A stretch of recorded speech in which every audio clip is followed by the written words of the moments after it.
Hello friends, welcome to my new blog. কেমন আছেন সবাই? আশা করি সবাই ভালো আছেন।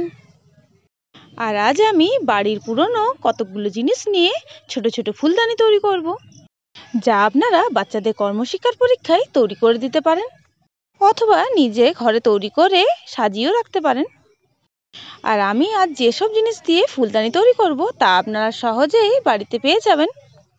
এছাড়া আমি এখানে এমন জিনিস তৈরি করব যেগুলো আপনাদের বাচ্চাদের খুবই কাজে লাগবে। তো চলুন, এখানে আপনারা দেখতেই পাচ্ছেন আমি প্রথমে একটা আঙ্গুরের থোকা তৈরি করছি। আর তার জন্য আমি এখানে শুধুমাত্র একটা কালো প্লাস্টিক ও সামান্য কিছু মার্বেল ব্যবহার করেছি। তো আপনারা দেখতেই পাচ্ছেন আমি মার্বেলগুলোকে কালো প্লাস্টিকের মধ্যে ঢুকিয়ে কালো সুতো দিয়ে তা একটা একটা করে বেঁধে নিচ্ছি। আর এইভাবেই একে একে মার্বেলগুলোকে ঢুকিয়ে কালো প্লাস্টিকে বেঁধে নিলেই দেখবেন আস্তে আস্তে আমাদের আঙ্গুরের থোকা তৈরি হয়ে যাচ্ছে। আর এটা করা খুবই সহজ। আপনারা চাইলে সহজেই আপনাদের বাচ্চাদের খেলার জন্য বা পরীক্ষার জন্য এরকম আঙ্গুরের থোকা সহজেই বানিয়ে দিতে পারবেন।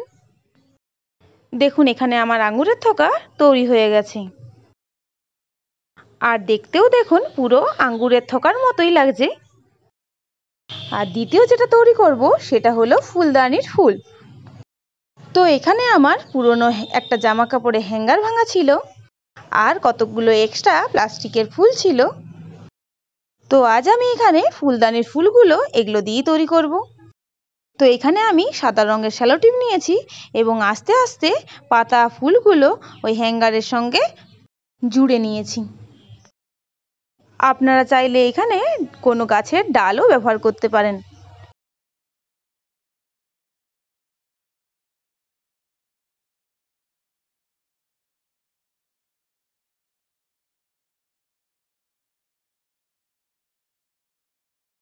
আমি এখানে ফুলের ডালের সঙ্গে আঙ্গুরের থোকাটা রাখার চেষ্টা করেছি।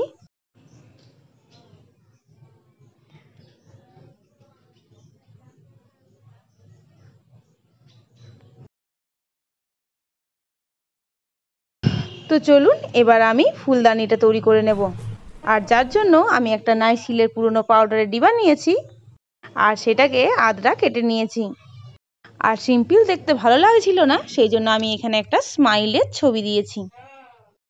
তো এখানে আমি রঙিন কাগজকে ছোট ছোট করে কেটে এখানে চিটিয়ে নিয়েছি, যা আপনারা সহজেই কোনো হেলথ ড্রিঙ্কসের প্যাকেটে পেয়ে যাবেন। তো এখানে আমি ফুলদানির ভিতরে কতগুলো মার্বেল দিয়ে দিয়েছি যাতে ফুলদানিটা পড়ে না যায়। তো দেখুন, আমার ফুলদানি রেডি হয়ে গেছে আর কত সুন্দর দেখতে লাগছে।